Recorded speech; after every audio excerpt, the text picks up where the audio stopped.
এই জগতে কেউ যদি আমাকে আঘাত করে, কেউ যদি কাউকে কষ্ট দেয়, সে তো উল্টে প্রতিবাদ করে। ভগবানের কাছে কি ক্ষমা চায় যে তুমি ওকে ক্ষমা করে দাও? এই হচ্ছে বৈষ্ণবের লক্ষণ।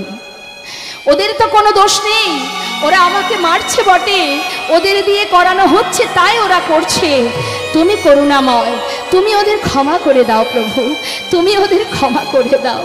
তুমি তো দয়াল, তুমি তো করুণাময়, তুমি তো পতিত জীবের উদ্ধারের, তুমি তো পতিত পাবন, তুমি ওদের অপরাধ দূরীভূত করে ওদের তুমি ক্ষমা করো। হরি বল, হরি বল। সর্ব অঙ্গ থেকে রুধির ঝরছে, সর্বদেহ থেকে যখন রুধির ঝরছে, বলে উঠছে প্রভু শুধু তোমার কাছে একটা বাসনা, যতই চাবুকের আঘাত করুক না কেন, যাই হয়ে যাক না কেন, আমি যেন তোমার নামটুকু ভুলে না যাই, এইটুকু আশীর্বাদ করো। আমি যেন তোমার নাম জপ করতে পারি, আমি যেন তোমার নাম ভুলে না যাই। দয়াময়, তুমি একবার কৃপা করো। নিজেকে সঁপে দিয়েছে ভগবানের চরণে, যার কারণে নিজের যত আঘাত, সমস্ত আঘাতগুলো পড়ছে গৌর হরির অঙ্গে। কারণ ভক্ত যদি নিজেকে ভগবানের চরণে নিবেদন করে দেয়, তাহলে ভক্তের আঘাত তো ভগবানেরই আঘাত হয়ে যায়। প্রত্যেকটি চাবুকের আঘাত গৌর হরির পিঠে পড়ছে। কিছু সময় পর পাইক পেয়াদা যারা মারছে মা, তারাই হেরে যাচ্ছে, আর পারছে না। আরে এই ভায়া, ওকে মারতে মারতে তো আমরাই ক্লান্ত হয়ে পড়লাম, কিন্তু এখনো দেখ, এখনো ইষ্ট দেবতার নাম ছাড়ছে না। ও তো কোনো সাধারণ মানুষ নয়, এত আঘাত কেউ সহ্য করতে পারে? পাইক পেয়াদা বলছে, শোন, যদি ওকে মারতে না পারি, নবাব যে আমাদের গর্দান দেবে। নে নে, ওকে আবার মার। আবার শুরু করলো, হারেশ বাঁচতে চাস কৃষ্ণ নামে ছাড়, কৃষ্ণ নামে ছাড়। বারবার কি বলছে বাবা? কৃষ্ণ নাম ছাড় বলছে তো কথাটা। কৃষ্ণ নামটা উচ্চারণ করছে তো মা, কৃষ্ণ কৃষ্ণ কৃষ্ণ বলছে তো। বলতে বলতে হলো কি, এক সময় ভুল করে বলে ফেললেন, হরেশ কৃষ্ণ নামে ছাড়, হরেশ কৃষ্ণ নামে ছাড়। ভায়া, ওই নাম যে আমাদের পেয়ে বসেছে রে। বারবার কৃষ্ণ নাম ছাড় বলতে বলতে ভুল করে বলে ফেললো কৃষ্ণ নাম ছাড়। দেখেছিস? না না, এই নাম যদি করি তাহলে ওর মতো আমাদেরও সহ্য করতে হবে এত আঘাত। কি করা যায় বল দেখি? হ্যাঁ তো মারছি, তথাপিও নাম ছাড়ে না। হ্যাঁ, এক কাজ কর, ওকে এখান থেকে তাড়িয়ে দিই, আমাদের এলাকা ছেড়েও চলে যা, ও বাঁচবে আমরাও বাঁচব। সবাই মিলে পরাজিত হলেন। কথায় আছে না বাবা, শাস্ত্রে আছে, হেলাই বা শ্রদ্ধায় যেবা নাম লয়, ক্রমে ক্রমে কৃষ্ণ ভক্তির হয় উপচয়। কৃষ্ণ গালি দিতে যদি কেউ করে কৃষ্ণ নাম উচ্চারণ, সেই নাম হয় তার মুক্তিরও কারণ। কাউকে গালি দিতেও যদি মুখে কৃষ্ণ নাম বলে, তাতেও যে তার ক্রিয়া হয় মা। আজ পরাজিত হয়ে বলে উঠলেন, দেখো হরেশ, তোমাকে আর মারতে পারছি না, তোমাকে মারতে মারতে আমরাই ক্লান্ত, তাই তোমাকে একটা কথা বলি, তুমি এখান থেকে চলে যাও, তুমিও বেঁচে যাবে, আমরাও বেঁচে যাব। হরেশ বললেন, দেখো, যাওয়ার মতো শক্তি তো আমার আর নেই, সারা অঙ্গ থেকে রুধির ঝরছে, জানি না আর কতক্ষণ বাঁচবো আমি। শুধু তোমাদের কাছে একটা নিবেদন, বলছে তুমি যদি মারা না যাও বা যদি এখান থেকে চলে না যাও, নবাব আমাদের গর্দান দেবে, ছেলেপুলে পথে ভেসে যাবে। কি করি বলো দেখি? তোমাকে দেখে মনে হচ্ছে হয় কোনো পীর তুমি, না হয় কোনো পয়গম্বর, নালে এত আঘাত কেউ সহ্য করতে পারে? বলে উঠলেন, দেখো, আমার কারণে যদি তোমাদের ক্ষতি হয়, আমি সেটা চাইব না।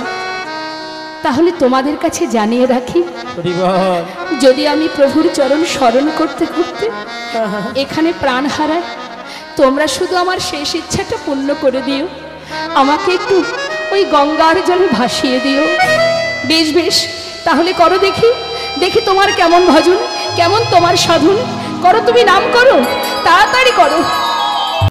মা, আজ লক্ষ্য হীরা ঠাকুরের চরণ তলে জড়িয়ে ধরে কাঁদছে আর বলছে, ঠাকুর আজ আমি বুঝেছি যারা নামের মন্ত্রে দীক্ষিত মানুষ কভু নয় তো তারা। আজ লক্ষ্য হীরা চরণ ধরে যখন কাঁদছে, হরিদাস ঠাকুর বললেন, মা শোনো, তুমি কেঁদো না। যার মুখে কৃষ্ণ নাম সে কখনো অসুচি, সে কখনো গণিকা পতিতা হতে পারে না। শোনো, রাজা রামচন্দ্রের কারসাজির কথা বুঝতে পেরে আমি কবেই চলে যেতাম, যাইনি কেন জানো? আমার মনে বাসনা এই বন্ধা ভূমিতে ফসল ফলাবো, গণিকাকে আমি বৈষ্ণবী করব। আজ যখন নিজের ভুল নিজেই বুঝেছ, আমি তোমায় আর কিচ্ছু বলবো না। যাও, জীবনে যা কিছু অর্জন করেছ দিন দুঃখী গরিবদের দান করে দিয়ে একটা ছিন্ন বসন পরিধান করে চলে এসো আমার কাছে। লক্ষ্য হীরা আজ উপযুক্ত স্থান খুঁজে পেল। যে গণিকা পতিতা রমণী রাজরাজাদের সঙ্গে থেকে সর্বদাই তাদের মনোরঞ্জন করে গেছে, আজ তার কানে যখন মা ডাক শুনেছে, লক্ষ্য হীরা বলে উঠলেন, সাধু, জীবনে নারী হয়ে কখনো মা ডাক শ্রবণ করিনি, আজ আমার নারী জনম ধন্য হয়ে গেল। লক্ষ্য হীরা সর্বস্ব ত্যাগ করে একটি ছিন্ন বসন পরে শুদ্ধ বস্ত্রে স্নান করে দাদার সঙ্গে তিলক ধারণ করে হরিদাস ঠাকুরের কাছ হতে কৃষ্ণ মন্ত্রে দীক্ষিত হন। নিজের আশ্রমটি দান করে দিয়ে বললেন, শোনো মা, আজ থেকে তোমার গুরু আশ্রমে তুমি থাকবে, তুমি রক্ষা করবে এই আশ্রম, আর আমি চলে যাব আমার গুরু আশ্রমে। শাস্ত্রী মহাজন পদাবলিতে বললেন, কি বললেন? গণিকা লক্ষ্য হীরা হইল পরম মহন্তী। লক্ষ্য হীরার মধ্যে একটা হীরা গণিকা লক্ষ্য হীরা, যার মস্তকের কেশ পুরীধামে জগন্নাথ মন্দিরের দরজায় ঝোলানো। যাদেরকে আমরা ঘৃণার চোখে দেখি, তাই তো মা? গণিকা পতিতাদের দেখলে আমরা ঘৃণা করি না, কিন্তু একবার ভাবুন, তার মস্তকের কেশ পুরীধামে জগন্নাথ মন্দিরের দরজা। শাস্ত্রে বললেন, ওই জগন্নাথ মন্দিরের ওই যে মস্তকের কেশ, যেটা মস্তকে স্পর্শ না করে ভেতরে প্রবেশ করলে জগন্নাথ দর্শন হয় না, যার নাম হলো নটন হীরা। হ্যাঁ, সেই লক্ষ্য হীরা আজ উদ্ধার করে নিজের আশ্রমটি তাকে দান করে দিয়ে এবার চললেন অদ্বৈত আচার্য প্রভুর গৃহে। অদ্বৈত প্রভুর গৃহে যখন এসে পৌঁছালেন, অদ্বৈত প্রভু বললেন, হরিদাস এসো এসো এসো এসো, হরিদাস হরিদাস এসো, আমি তো তোমায় ডাকছি, তুমি এসো না। গৌর হরি, আমি যদি তোমার কাছে যাই তোমার ভক্তরা তোমাকে ফেলে চলে যাবে। কেন? আমি যে মুসলমান কুলে জন্ম নিয়েছি। তুমি জানো প্রভু, তোমার কাছে যাওয়া তো দূরের কথা, তোমার নামটুকু আমাকে কেউ গাইতে দেয় না। একই আসনে আমার সঙ্গে বসে প্রসাদ পাই না, আমাকে দূর থেকে দেখে চলে যায়, আমার কাছে কেউ যায় না। হে করুণাময়, আমি চাই না যে আমার কারণে তোমার জীবনে কোনো দুঃখ আসুক। তুমি হরিনাম করছো, দূর থেকে তোমার লীলা দর্শন করছি, এর থেকে বেশি কিছু আমি আর চাই না প্রভু। হরিদাস, মুচি হয়ে সূচি হয় যদি কৃষ্ণ ভজে, সূচি হয়ে মুচি হয় যদি কৃষ্ণ ত্যাজে। তুমি কৃষ্ণ নাম করো, তুমি অসুচি? হ্যাঁ, এসো, আমি তো ডাকছি, তুমি এসো আমার কাছে, এসো। এমন করে দূরে দাঁড়িয়ে থেকো না। তুমি জানো না আমি তোমাকে কত ভালোবাসি। জানো হরিদাস, তুমি আমার হৃদয়ের একটা পাঁজর। তুমি নাম না করলে না আমি সুখ পাই না। আমার হৃদয়ের একটা পাঁজর তুমি। এসো হরিদাস, একবার আমার বুকের মাঝে এসো। গৌর হরি, এত ভালোবাসো তুমি আমাকে। জানো দয়াময়, শিশুকালে মুসলমানের অন্ন খেয়ে বড় হয়েছি। যখন আমার জ্ঞান হয়েছে তখন থেকেই আমি তোমাকে আমার করে নিয়েছি। তুমি আমার মাতা, তুমি পিতা, তুমি ভাই, তুমি বন্ধু।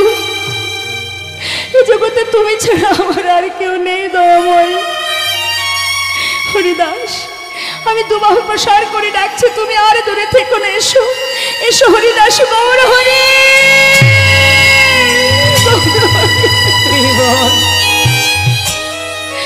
আর পারছে না মা, বারবার প্রভু হাত বাড়িয়ে ডাকছে, আর সহ্য করতে না পেরে ছুটে গিয়ে গৌর হরির চরণটা জড়িয়ে চরণ তলে আছাড় খেয়ে পড়েছে হরিদাস।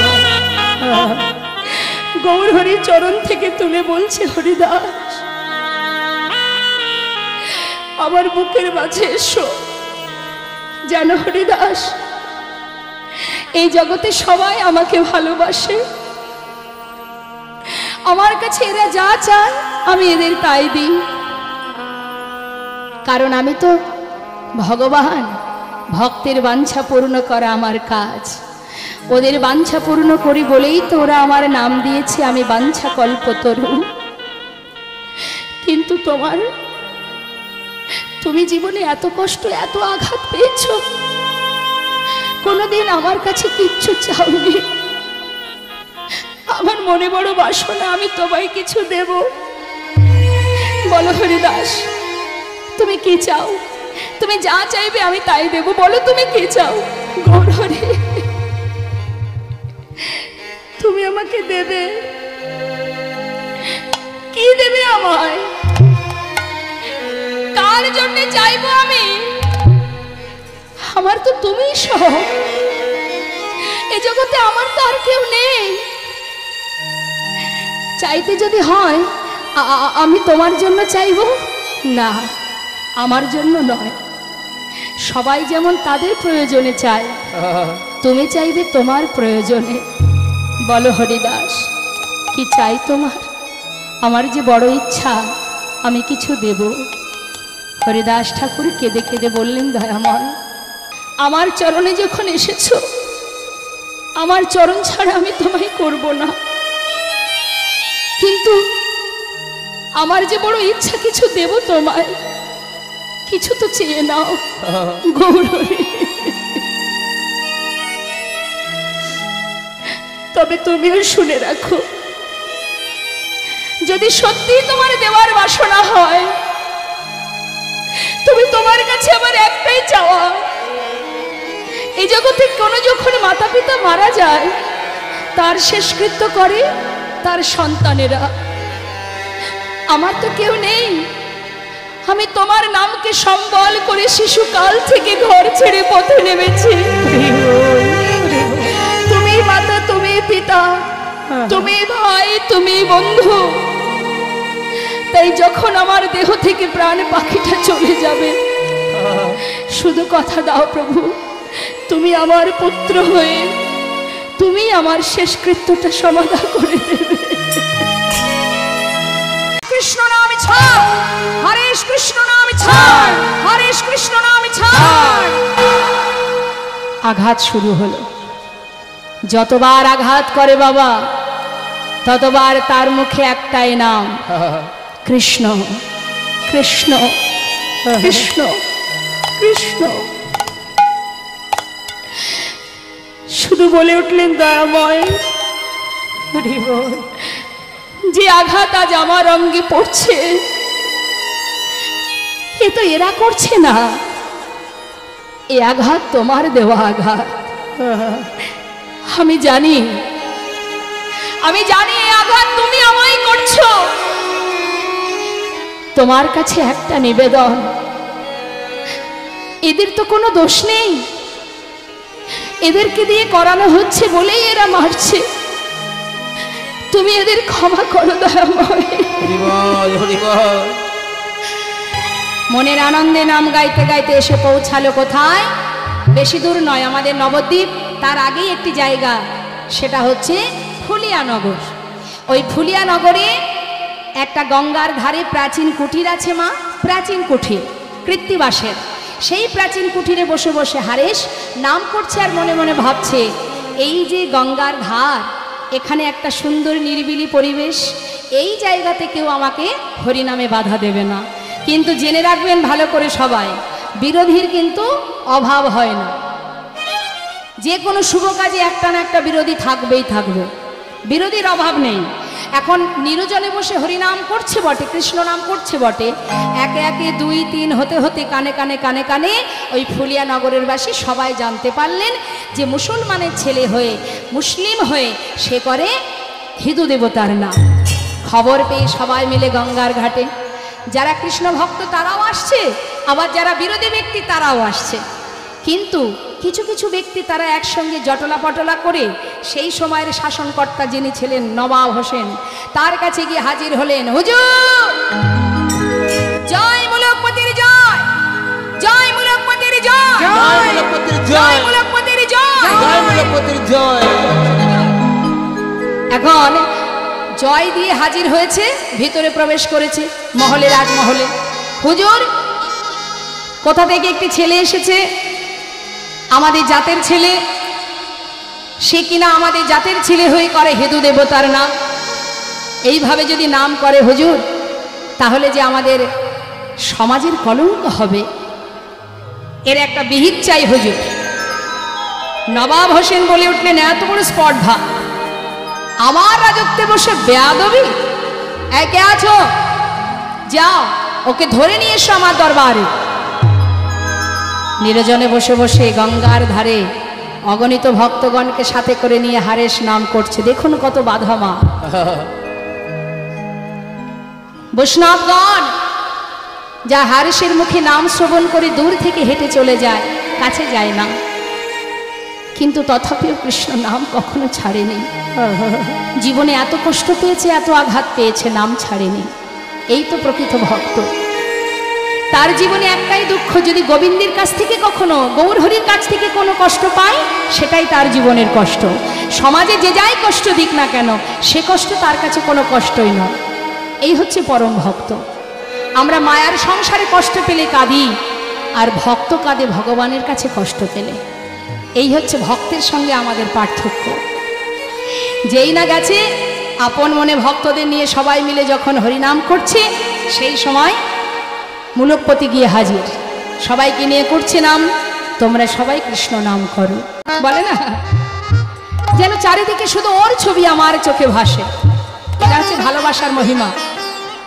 তাজ আমার হরিদাস ঠাকুর মানে হারেস বলছে, আমি যেখানে থাকি, যেদিকে তাকাই, সদাই দেখতে পাই আমার গৌর হরি। যথা থাকি সদা দেখি, দেখি কৃষ্ণময়, কৃষ্ণময়। যথা থাকি সদা দেখি, দেখি কৃষ্ণময়, কৃষ্ণময়। কৃষ্ণ ছাড়া এ জীবনে, কৃষ্ণ ছাড়া জীবনে, কৃষ্ণ ছাড়া হে জীবনে, কৃষ্ণ ছাড়া এ জীবনে তোমরা নাহি যেন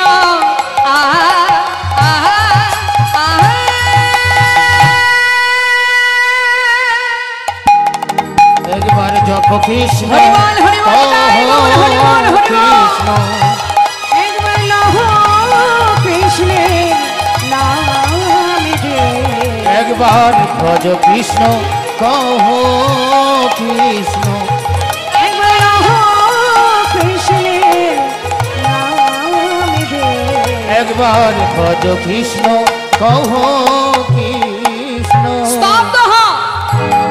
এত বড় স্পর্ধা, মুসলমান হয়ে আর হিন্দু দেবতার নাম। কে আছিস, ওকে ধরে নিয়ে যা, ওকে ধরে নিয়ে যা নবাবের দরবারে। সবাই মিলে হারেসে ধরে নিয়ে গেলেন কোথায়? নবাবের কাছে। নবাব সাহেব জিজ্ঞাসা করলেন, তুমি কি হেদওয়ানি করো? আগে হুজুর, হ্যাঁ আমি কৃষ্ণ নাম করি। কেন করো? জানি না হুজুর। শোনো, এই নাম ছাড়বে, কলমা পড়ে পাপীর প্রায়শ্চিত্ত করবে, মুখে কৃষ্ণ নাম বন্ধ করে। দেখুন বাবা, নবাব সাহেব তিনি কিন্তু ভগবানকে মানে গৌরহরিকে ভালোবাসতেন। তাহলে আজকে হারেশকে কেন ধরলেন? এর পিছনে কারণ আছে, সমাজকে বোঝাবার জন্য যে প্রকৃত সাধু সে, প্রকৃত বৈষ্ণব সে। কারণ সবাই যখন তার বিরুদ্ধে লড়াই করছে, সমাজের কাছে প্রমাণিত করবার জন্য যে সে নিষ্ঠা ভক্ত, সে পরম বৈষ্ণব, পরম ভক্ত, সে তার মতো ভক্ত এই জগতে আর কেহ নাই। এই খবরটা জগৎবাসীকে জানাবার জন্যেই কিন্তু নবাব হোসেন তাকে নিয়ে এলেন। কেন? সমাজ দেখুক কাকে ভক্ত বলে। শোনো, এই নাম ছাড়বে, আল্লাহর নাম করবে, মসজিদে যাবে, নামাজ পড়বে, আর কলমা পড়ে পাপের প্রায়শ্চিত্ত করবে। করে জোরে বলে উঠলেন, হুজুর জানো হুজুর, তুমি দুঃখ পেলে আমি আরো দুঃখ পাবো দয়াময়। হরি আমার মানস সন্তাপনাশিতে, ইথে যদি তব দুঃখ হরি আমার মানস সন্তাপনাশিতে, ইতে যদি তব দুঃখ হয়। আমার যা হবার তাই হবে, তুমি কেন দুঃখ পাবে? আমার যা হবার তাই হবে, কেন দুঃখ পাবে? সুখে থাকো তুমি সুখময়, আমার মানস সন্তাপনাশিতে, ইতে যদি তব দুঃখ হয়। হরি আমার মানুষ সন্তাপনাশিতে, এতে যদি তব দুঃখ হয়। আমায় ফেলে একা বন্ধুহীনা দেশে কোথায় রইলে হরি, কোথায় রইলে বসে? কি পাবই তুমি করুণা,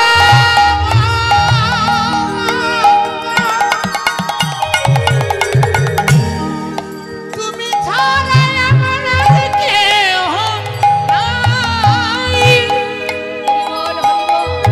হে প্রাণ গোবিন্দ আমার, হে কি পাওয়াই করুণাময়। আমায় ফেলে একা বন্ধুহীন দেশে, তুমি কোথায় রইলে হরি, ইতে যদি ও গো কৃপা ইতে যদি তব করুণা,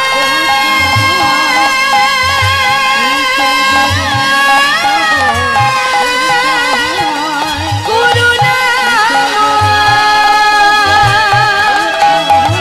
ও হে দয়াময়,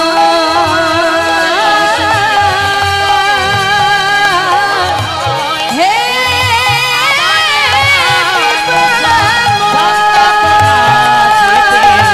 ইতে যদি তব দুঃখ হয়, হরি ইতে যদি তব নাম করতে করতে যেই নচৈতন্য মূর্ছা গেছে, বলা বলি করছে, দেখেছিস ভায়া, নিজে মরে গিয়ে নিজেও বেঁচে গেল, আবার আমাদেরও বাঁচিয়ে দিয়ে গেল।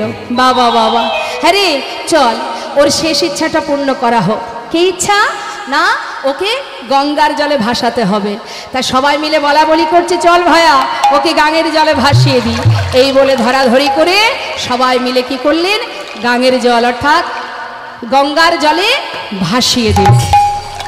যেই না ভাসিয়ে দিয়েছে বাবা, ফুলিয়া নগরের গঙ্গার জলে ভাসালো, আর দেহটা ভাসতে ভাসতে যাচ্ছে শান্তিপুরে।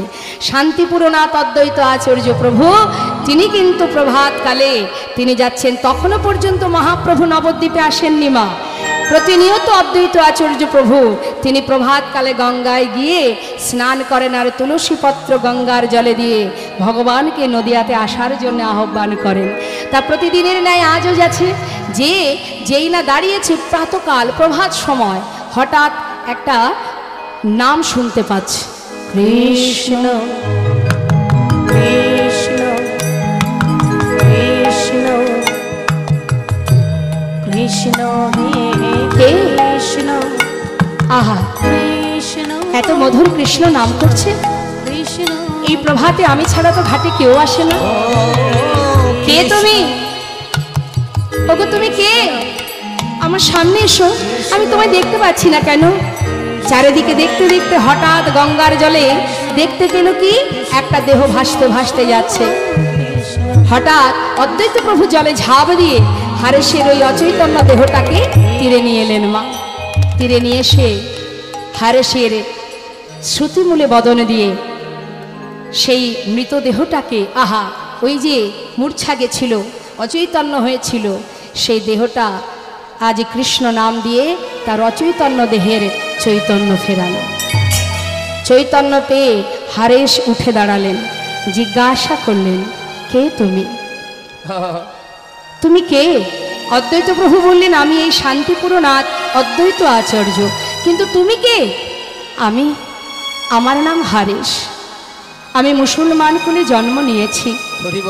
বদনে কৃষ্ণ নাম করি বলে বৈষ্ণব সমাজ যারা আমাকে দেখে ঘৃণা করে, মুসলমান সমাজ যারা আমাকে সহ্য করতে না পেরে সারা অঙ্গে চাবুকের আঘাত করে আমাকে গঙ্গার জলে ভাসিয়ে দিয়েছে। কি বলছো তুমি? তুমি কৃষ্ণ নাম করো বলে তোমাকে চাবুক দিয়ে আঘাত করেছে এমন নিষ্ঠুর, এমন পাষণ্ড কে? এসো এসো আমার বুকের মাঝে এসো। বুকের মধ্যে জড়িয়ে ধরে সারা গায়ে হাত বুলিয়ে সর্ব জ্বালা যন্ত্রণা দূরীভূত করে বলে উঠলেন, তোমার নাম হারেস। হারেস কথার অর্থ কি জানো? নামের মধ্যে, হরি নামের মধ্যে নিজেকে হারিয়ে ফেলেছো, তাই তো তোমার নাম হারেস।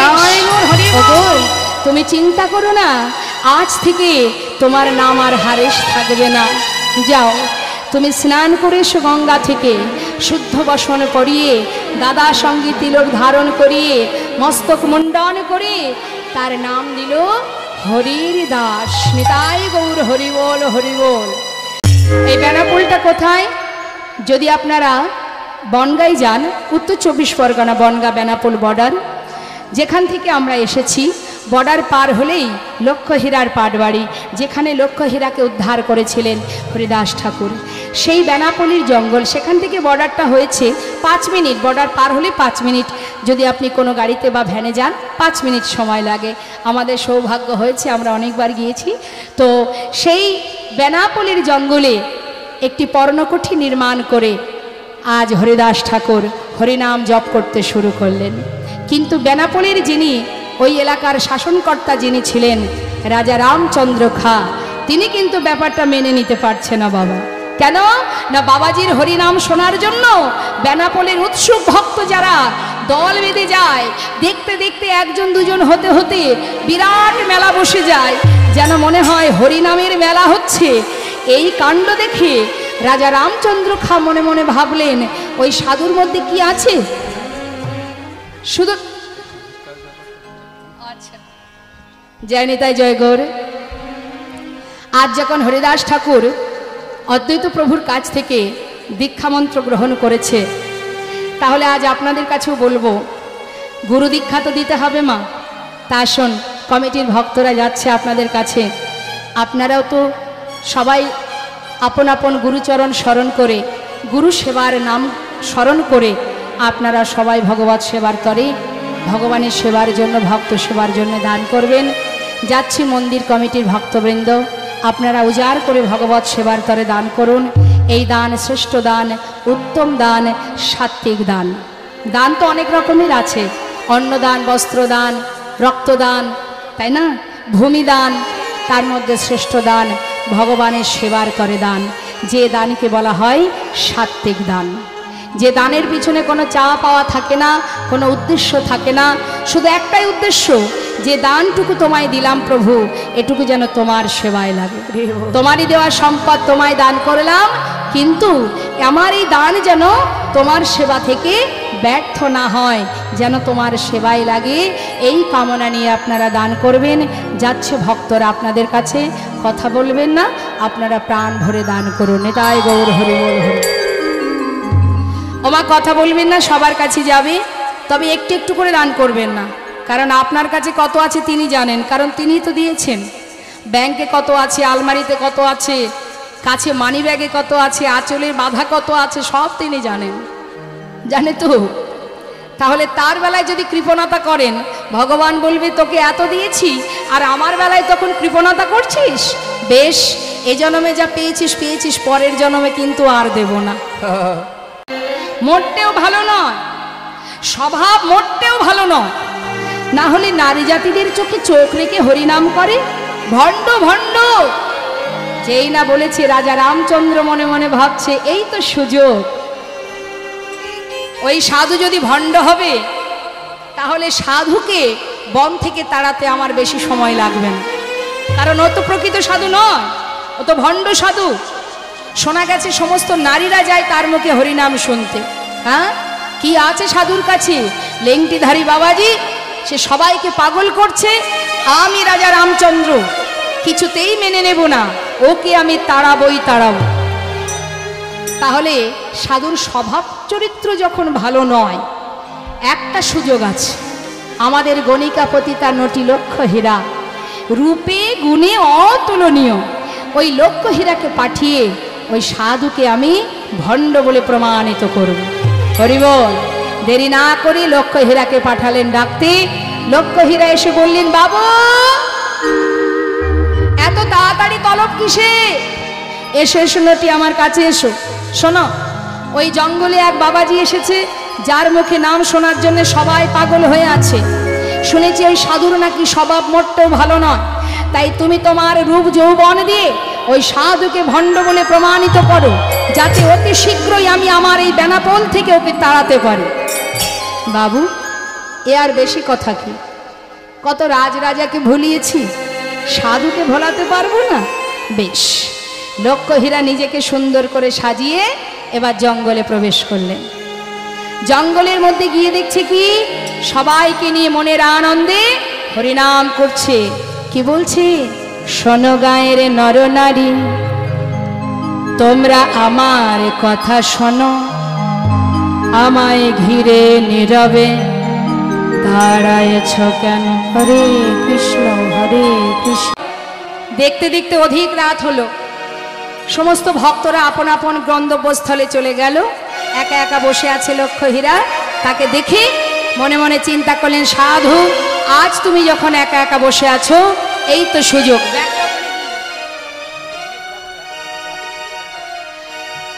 কি করলেন?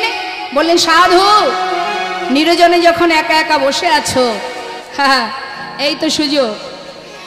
ধীরে ধীরে তার সামনে গিয়ে দাঁড়ালেন। সাধু, সবাই তোমার কাছ থেকে চলে গেছে, একা একা গভীর বনে বসে আছো, তোমার ভয় করে না? দেখো সাধু, সারা রাত তোমার সাথে কথা বলবো বলে আজ আমি এসেছি। তুমি একটিবার আমার সাথে কথা বলো। বলো না সাধু, কি তোমার পরিচয়? কোথা থেকে এসেছো তুমি? কে তুমি বন মাঝে? গণিকাপতিতা লক্ষ হীরা তাদের যা কাজ মা, সে শুরু করে দিয়েছে। হ্যাঁ, গাইতে লাগলেন, ও সাধু বলো কে তুমি বন মাঝে বসে আছো একলা? কে তুমি বন মাঝে বসে আছো একলা? কে তুমি এই বন মাঝে বসে আছো একলা? চাও না কেন আমার পানে? চাও না কেন আমার পানে?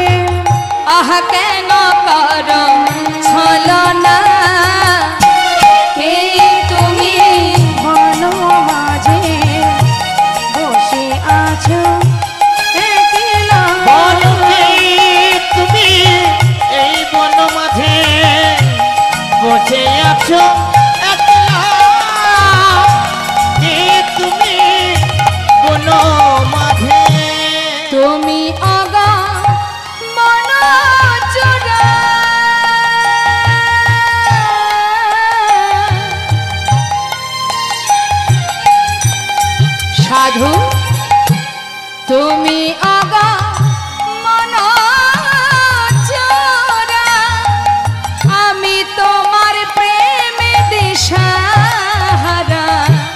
তুমি ওগো মনোচরা,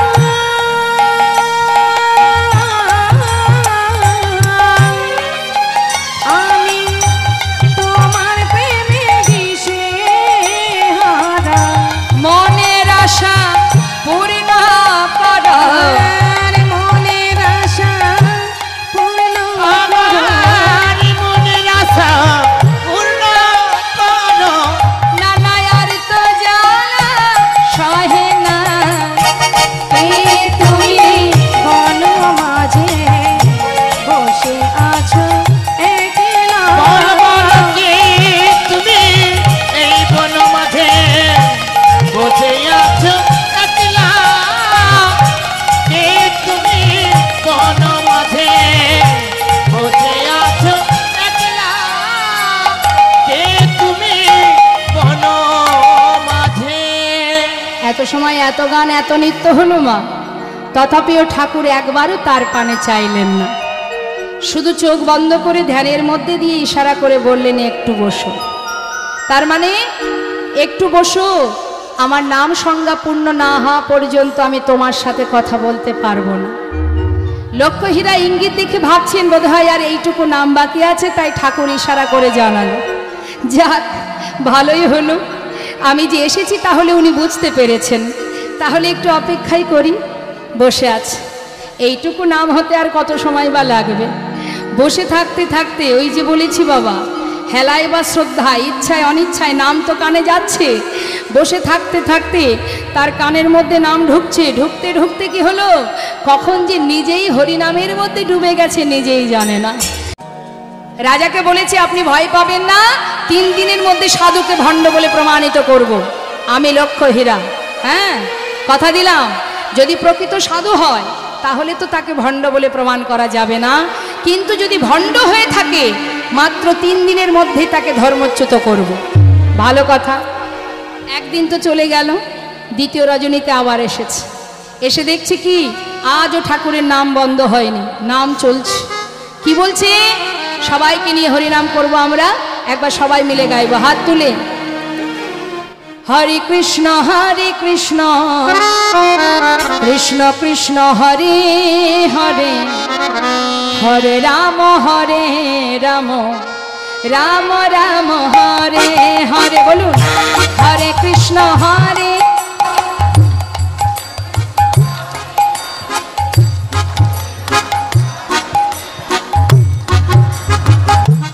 আমি চাইবো মহামন্ত্র উচ্চস্বরে গাইবেন, হ্যাঁ, নামের মধ্যে যেন অলসতা না থাকে, জড়তা না থাকে, কারণ এটা যার যার নিজের কাজ, তাই নিজের কাজে যেন কৃপণতা না হয়। সবাই মিলে একসঙ্গে গলা ছেড়ে হরিনাম করবেন। হরে কৃষ্ণ কৃষ্ণ কৃষ্ণ হরে হরে, হরে রাম রাম রাম হরে হরে, হরে কৃষ্ণ। বাবা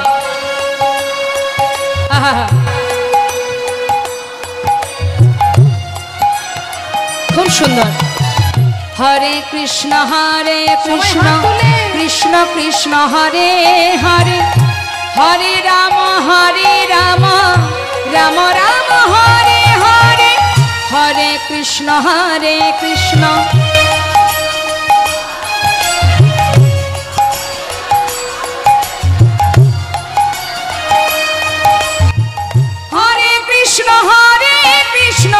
কৃষ্ণ কৃষ্ণ হরে হরে, হরে রাম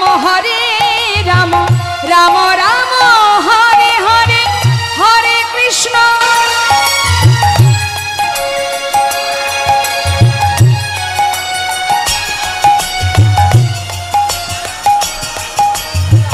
হরে কৃষ্ণ কৃষ্ণ কৃষ্ণ হরে হরে, হরে রাম রাম রাম হরে হরে, হরে কৃষ্ণ বাবা। কৃষ্ণ কৃষ্ণ হরে হরে, হরে রাম রাম রাম রাম হরে হরে, হরে কৃষ্ণ কৃষ্ণ নিতাই গৌর হরি বল হরি বল হরি বল। হরে রাম রাম রাম হরে হরে বলো হরে কৃষ্ণ কৃষ্ণ কৃষ্ণ কৃষ্ণ হরে হরে হরে রাম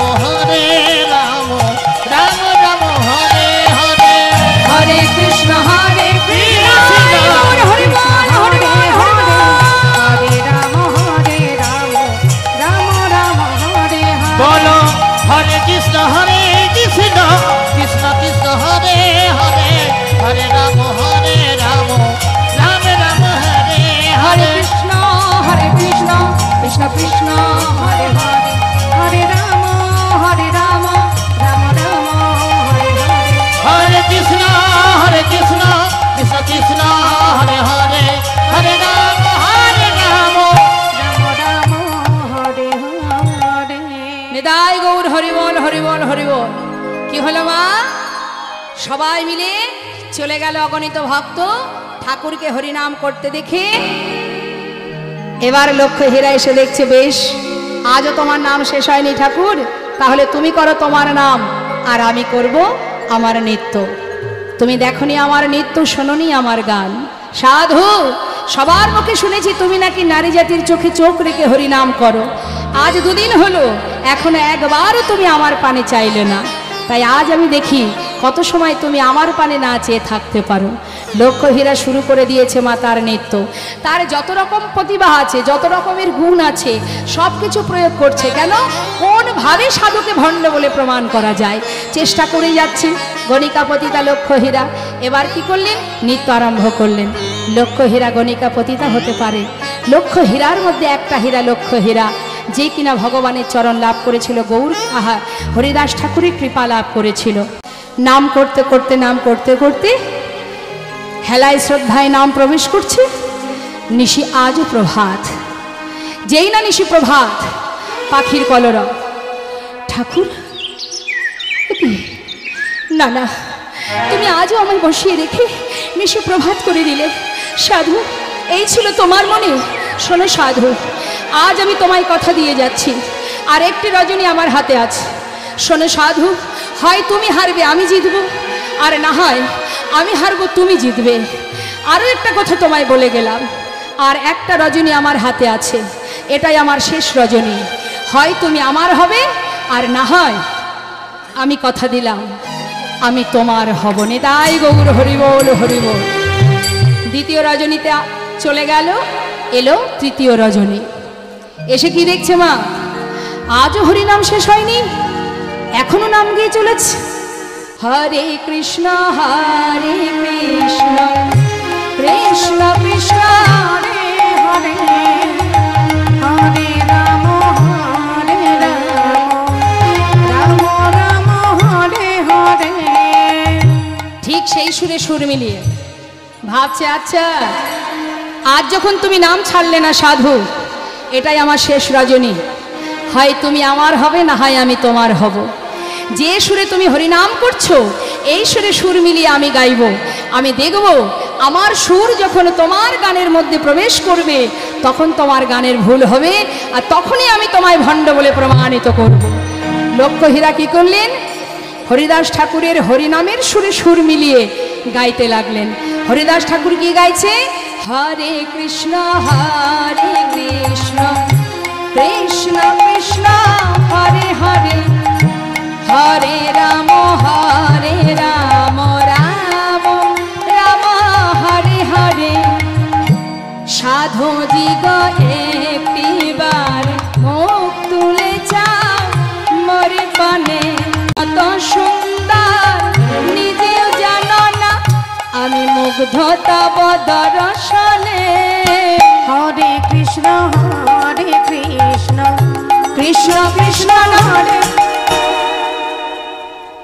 হে কি, আমার মুখে হরিনাম কেন? এ তো আমার গাওয়ার কথা নয়। আমার গান ভুল হয়ে যাচ্ছে কেন? না না, আমি কেন হেরে যাচ্ছি? আমি তো কোনোদিন হারিনি। সাধু, তুমি কি ভেবেছো আমি হেরে যাব? না না না, আমি আবার গাইবো, আমায় চেয়ে দেখো তুমি, দেখো তুমি, আমায় চেয়ে দেখো তুমি, দেখো তুমি, আমি স্বর্গের ছবি।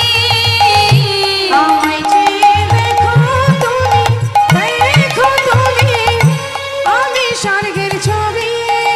আমায় দেখলে তোমার, দেখলে তোমার, আমায় দেখলে তোমায়, দেখলে তোমায়, আমায় দেখলে তোমার সাধন ভজন সার্থক হবে সবই। হরে কৃষ্ণ হরে কৃষ্ণ। না না, এ কি বারবার কেন ভুল হয়ে যাচ্ছে? কোনো দিন তো আমার হয় না। এত গান গেয়েছি, এত আনন্দ দিয়েছি, কত রাজাকে ভুলিয়েছি, কত যশ খ্যাতি অর্জন করেছি, তবে আজ কেন আমার ভুল হয়ে যাচ্ছে? সাধু সাধু, আমি জানি না, আমি জানি না আজ আমি হেরে যাব কিনা। যদি আমি হেরে যাই, আজ তোমার রাঙা চরণতলে আমার নিবেদন। যদি আমি সত্যি হেরে যাই, এই আমার শেষ চেষ্টা, আর একবার আমি গাইব। যদি আমি পরাজিত হই, তোমার চরণে তুমি আমায় একটু জায়গা দিও। চরণ ছেড়ে আমি আর কোথাও যাব না। হরিদাস ঠাকুর ধ্যানের মধ্যে থাকতে থাকতে হঠাৎ তার ধ্যান ভেঙে গেল। লক্ষ্য হীরাকে দুহাত ধরে তুলে বললেন, মা, কে তুমি? আমার কাছে এসে চরণ ধরে আছো। হরিবল হরিবল। কে তুমি? তোমার মুখে হরিনাম। কে তুমি অগবালা?